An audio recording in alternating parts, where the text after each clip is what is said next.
You believe you're doing everything right. You're thoughtful, supportive, easy to get along with, and somehow it still feels like you're not seen, not appreciated, probably not respected. If that's happening, it's not bad luck, it's a pattern. And if you're stuck in it, there's a good chance you're dealing with nice guy syndrome. Here are 5 habits that tend to show up in men who are people pleasing nice guys. And if you see yourself in more than one of these, it's probably affecting your relationships, your life satisfaction, and even your self respect. The good news is that even though it may take time and effort, you can reverse patterns like this. Be sure to drop a comment below and let me know which of these you can relate to the most. Number 1, approval addiction. You're constantly checking the emotional weather in the room. If your partner, boss, or friends seem off, your first thought is, did I do something wrong? Did I say something to offend them?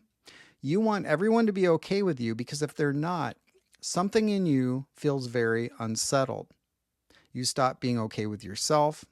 You say yes when you don't mean it. You avoid conflict like it's life-threatening. You're afraid to express your true thoughts or feelings because they might not be well received.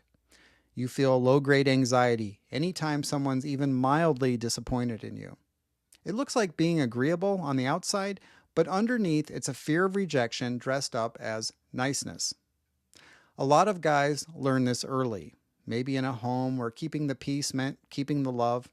It's especially common in households with addiction or mental health issues, but it can occur in any home. The problem with seeking approval and fearing disapproval so much is that we start molding ourselves to fit whatever situation we're in. Over time, we end up mentally contorting ourselves into something far from who we actually are. Number 2, covert contracts. You don't ask directly for what you want and need. Instead, you create unspoken agreements. If I'm always there for her, she should prioritize me. Or, if I work harder than everyone else, the boss should notice and reward me.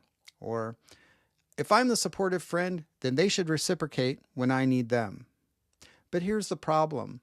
No one else signed those contracts. They don't know the terms. They can't read your mind.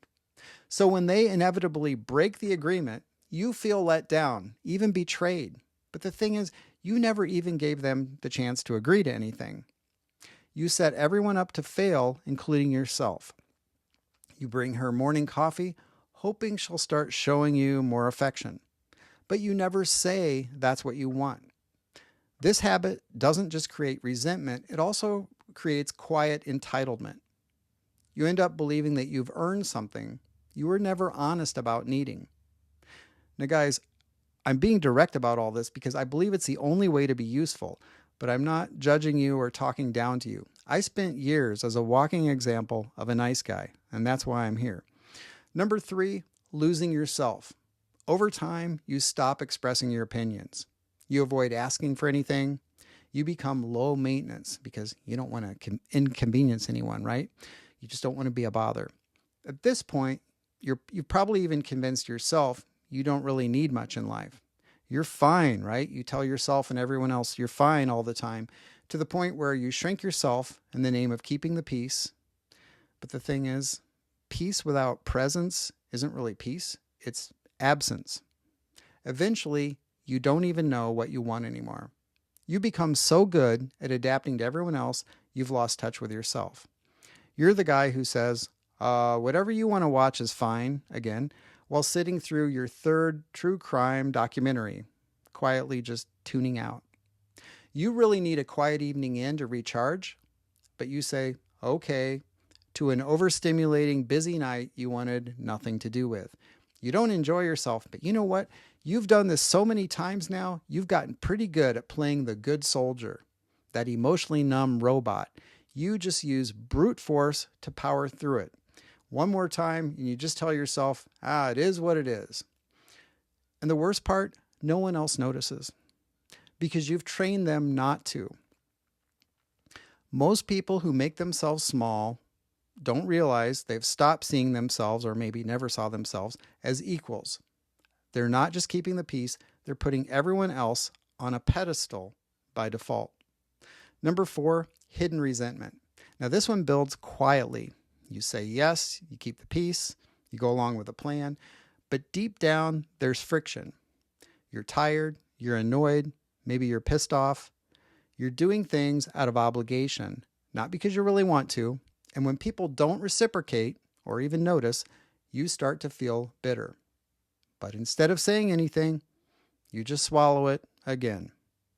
You fix things around the house. Keep paying the bills for everyone with a job you don't like. Say yes to family events you don't want to go to. Help others with projects when you really don't have the extra time. And maybe even tolerate disrespect. And in the end, you just still feel invisible. You think you're being the good guy. You're doing what you're supposed to do. But what you're really doing is silencing yourself and slowly resenting everyone else around you for it. One quick way to know if you're being genuinely kind instead of being a people pleaser is to ask yourself this.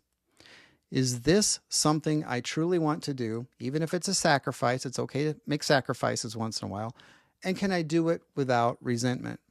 Because if you feel irritated or bitter, and you said yes with a fake smile, that's not genuine kindness. Number 5, fear of abandonment. At the root of all of this nice guy behavior really is fear. Specifically, the fear that if you stop pleasing, people will leave. So you overfunction. You tolerate more than you should. You hide your frustration. You become the emotional shock absorber for everyone else. Now, you're not doing any of this to intentionally manipulate anyone. You're doing it because deep down, somewhere, you believe that being honest will cost you love or friendship or maybe even your job. You worry that if you stop being so accommodating, people won't stick around. But here's the paradox. The more you hide, the less truly connected you become. You end up in relationships that aren't genuine, authentic, and connected. Maybe you're liked, you'll probably get used, but you won't feel seen or known or respected. And that is a lonely place to live, I know. None of these habits make you a weak or broken person. They usually start out as survival strategies, especially if you grew up with conflict, criticism, or emotional inconsistency. But what starts as self-protection can turn into losing touch with yourself. Now, if you recognize patterns in yourself like this isn't about beating yourself up. It's about waking up. The thing is, you are an adult. You're not a child who has to obey a parent anymore. Whoever they are that you keep telling yourself you have to answer to, they are not more important than you are. Here's the truth. You don't have to choose between being kind and being honest.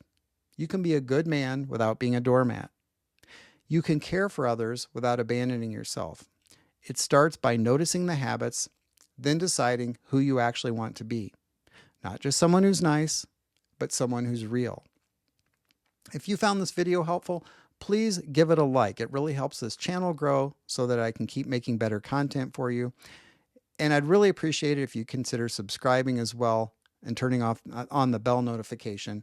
I do appreciate your time.